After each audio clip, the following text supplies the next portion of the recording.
এটা কি protection? Guys আমার মুখে তেল পড়বে না, তাই আমার মুখে দাগ হয়ে যাবে না, তাই আমি এটা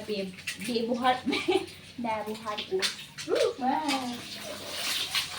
ডিম ভাজতে গিয়ে প্রোটেকশন লাগে। তোমরাও গাইস এমন তোমরাও গাইস এমন একটা কি বলে দাঁড়াই ভুলেও গেছি, টিপস একটা টিপস, এটা আমি ব্যবহার ভুলে গেছি সব। বলতে নাকি বাবা বুঝতে পারছি না রে বাবা। ইমা দিছে ডিমগুলি। ডিম সব লাড্ডু বানা দিয়ে হয়ে গেছে না?